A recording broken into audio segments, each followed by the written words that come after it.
नमस्कार, मी मुकेश शिंदे। आज पुन्हा एकदा आपल्या BMS न्यूज चॅनलमध्ये मी आपल्या सर्व प्रेक्षकांचं मनपूर्वक स्वागत करतो। मित्रांनो, आपल्या सर्वांना ठाऊक आहे आपल्या चॅनलची टॅगलाईन उघडा डोळे आणि वापरा डोके। मित्रांनो, काल जी रेल्वे दुर्घटना मुंब्रा इथे घडली आणि जे मृत्युमुखी पडले, जे जखमी झाले, त्यांच्याबद्दलच्या संवेदना वेदना ह्या सर्वत्र व्यक्त होत आहेत। परंतु ही समस्या वारंवार का निर्माण होते? रेल्वे लाईन ही मृत्यूची लाईन का होऊ पाहते? याचा गांभीर्याने विचार रेल्वे प्रशासन असेल, शासन प्रशासन असेल, हे गांभीर्याने का घेत नाही? रेल्वे मंत्री असतील, आरोग्य मंत्री असतील, मुख्यमंत्री असतील, हे सांगतायत जखमीवरचा उपचाराचा खर्च सरकार करेल, जे मृत्युमुखी पडले आहेत त्यांच्या नातेवाईकांना 5 लाखाची मदत राशी दिली जाईल। मित्रांनो, हे सरकारी रेट कार्ड आहे। कुठली दुर्घटना झाली की किती पैसे द्यायचे, जखमींचा उपचाराचा खर्च करायचा आणि 24 तासामध्ये हा सर्व जो भावनेचा बुडबुडा आहे, ज्या वेदना संवेदनाचा दिखावा आहे, तो पुन्हा खाली बसतो। मित्रांनो, मानवी जीवन किती स्वस्त झालं आहे। स्पर्धेचं युग आहे, बेरोजगारी आहे, महागाई आहे आणि ह्या स्पर्धेच्या युगामध्ये माणूस जगण्यासाठी संघर्ष करतोय, धावपळ करतोय, पळापळ करतोय। आपला रोजगार टिकला पाहिजे, वेळेत कामात पोहोचलं पाहिजे आणि ह्या धावपळीच्या संघर्षाच्या ह्या काळामध्ये मृत्यू कसा काळ म्हणून पुढे येतो आणि ही सगळी स्वप्न, महत्त्वाकांक्षा ह्या धुळीस मिळतात। मित्रांनो, आपण रेल्वे तिकीट घराकडे गेलो, आपल्याला प्रवास करायचा असेल तर आपण रिटर्न तिकीट घेतो। वास्तविक आपल्या जीवनाची सुद्धा रिटर्न तिकीट फिक्स झालेली असते, परंतु ज्या प्रवासाची रिटर्न प्रवासाची गॅरंटी नाही, मग रेल्वे प्रशासन रिटर्न तिकीट का देतं? एकदा प्रवास केला तर तो पुन्हा सुखरूपपणे आपल्या घरी तो प्रवासी येईल का, याची जर गॅरंटी नसेल, सुरक्षेची हमी नसेल, तर मग रिटर्न तिकीट का विकली जाते? बंद करा ही रिटर्न तिकीट। मित्रांनो, लोकसंख्या वाढली, महागाई वाढली, बेरोजगारी वाढली आणि मग शासन आणि प्रशासन नियोजन करण्यामध्ये कमी पडतं आहे, हे विदारक सत्य आहे। आज महाराष्ट्र नवनिर्माण सेना रेल्वे प्रशासनाच्या विरोधात मोर्चा काढत आहे। त्यांचे नेते सन्माननीय राज ठाकरे यांनी वारंवार मागणी केली की मुंबईसाठी वेगळं रेल्वे महामंडळ निर्माण व्हावं। मुंबई हे आंतरराष्ट्रीय दर्जाचं शहर आहे, इथे फार मोठी धकाधुकीचं जीवन आहे आणि रेल्वे हे सर्वात स्वस्त वाहन आहे आणि प्रवासासाठी ही मुंबईची जीवनवाहिनी आहे आणि ही लाईफलाईन कशा पद्धतीने मेंटेन झाली पाहिजे। मागे एकदा माननीय मुख्यमंत्री म्हणाले की आम्ही कामाच्या वेळेचं नियोजन करतोय, जे ऑफिसेस आहेत त्यांच्या कामाच्या वेळा चेंज करता येतील का, रेल्वेची गर्दी कशी कमी करता येईल, अशा अनेक उपाययोजना आम्ही करतो, त्यावर गांभीर्याने विचार चालला आहे, अशा पद्धतीचे सूतवाच माननीय मुख्यमंत्र्यांनी केले। परंतु काय उपाययोजना झाल्या आणि जे कारण पुढं येतं ह्या दुर्घटनेचं, चेंगराचेंगरी होते आणि दोन पटरीतलं जे अंतर आहे, हे प्रवासी हे दरवाजामध्ये उभे राहून प्रवास करत होते. त्यांना एकमेकांचा, दोन ट्रेनच्या प्रवाशांचा एकमेकांना स्पर्श झाला, त्यांच्या बॅगा एकमेकांमध्ये अडकल्या, त्यांचा तोल गेला, ते पडले. अशा पद्धतीची कारणं पुढे येत आहेत. मित्रांनो, एवढं मोठं उत्पन्न रेल्वेला मिळतं आहे, लाखो प्रवासी ये जा करतायत आणि आता सांगितलं जातं आहे की स्वयंसंचालित दरवाजे हा उपाय आता पुढे आलेला आहे.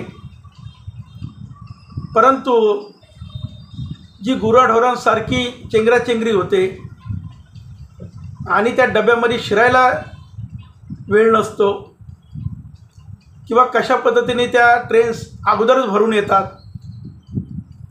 आणि मग ही जीवघेणी स्पर्धा, हा जीवघेणा प्रवास हा माणसाला मृत्यूच्या जवळ घेऊन जातोय.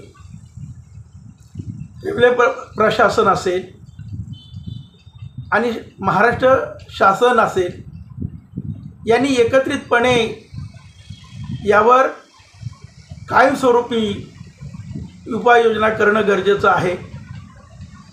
हल्ली झालंय काय, एखादी दुर्घटना घडली की पोस्ट व्हायरल होतात, समाज माध्यमातून भावना व्यक्त केल्या जातात, स्टेटस ठेवलं जातं, भावपूर्ण श्रद्धांजली सर्वत्र वाहिली जाते.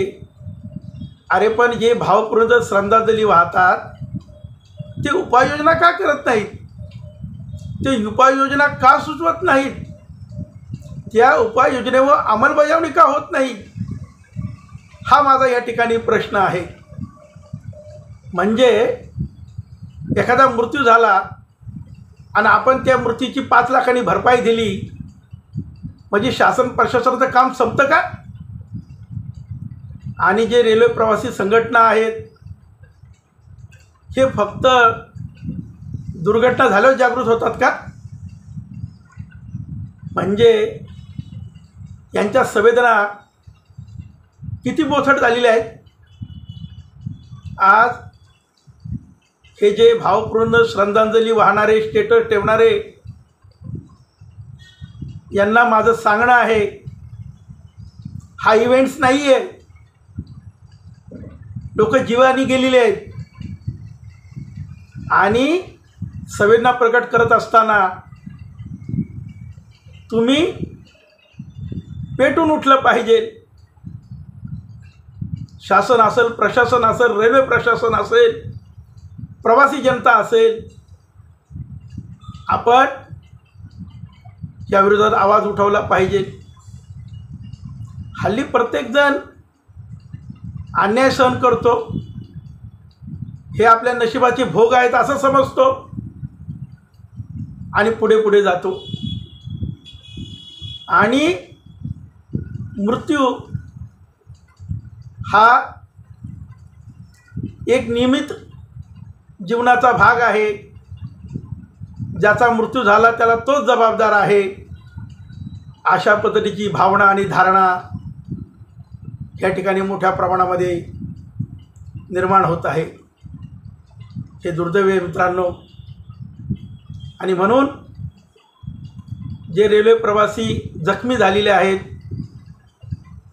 त्यांच्यावर चांगले उपचार होत, ते लवकर बरे होत आणि जे ह्या दुर्घटनेत मृत्युमुखी पडलेत त्यांचा जो परिवार आहे, कदाचित घरात कमवणारे ते एकच व्यक्ती असेल, ती व्यक्ती परत घरी येणार नाही आहे आणि बेघर झालेलं त्या घराला आता कुणाचा आधार राहणार आहे? आपण सर्वांनी अंतर्मुख होऊन विचार करावा आणि केवळ श्रद्धांजलीचं भावपूर्ण श्रद्धांजली दाखवून स्टेटस ठेवून समाज माध्यमातून प्रकट होऊन हा प्रश्न संपणार नाही. आपल्याला रेल्वे प्रशासनाला जागं करावे लागेल, आंदोलन करावे लागेल, उपाययोजना काय आहेत ते सांगाव्या लागतील, तरच काहीतरी बदल होईल. नाहीतर एका अपघातातून एका दुर्दैवी घटनेतनं दुसरी अपघाती घटना जेव्हा होईल त्या दरम्यानच्या मधल्या काळामध्ये आपण काय विचार करतो, आपण काय मागणी करतो, हे सुद्धा महत्त्वाचं आहे. मी ह्या दुर्घटनेमध्ये जे मृत्युमुखी पडले त्यांना भावपूर्ण श्रद्धांजली अर्पण करून शासनाला आवाहन करतो, विनंती करतो. रेल्वे मंत्री असतील, आरोग्यमंत्री असतील, मुख्यमंत्री असतील, यांनी त्वरित उपाययोजना कराव्यात, पावले उचलावीत. रेल्वे प्रवासी संघटना असतील, प्रवासी असतील, त्यांच्याकडून अभिप्राय मागवावा, सूचना मागवाव्यात आणि भविष्यामध्ये अशा ज्या दुर्दैवी घटना आहेत त्या थांबण्यासाठी काय करता येईल त्या सर्व उपाययोजना कराव्यात अशी विनंती आवाहन ह्या ठिकाणी करतो.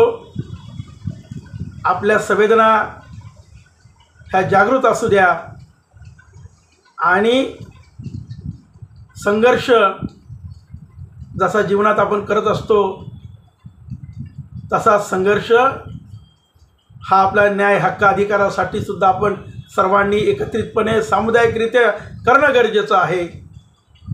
तो करावा अशी विनंती करतो. तूर्त ह्या ठिकाणी थांबतो. मित्रांनो, माझं चॅनल सबस्क्राईब केलं नसेल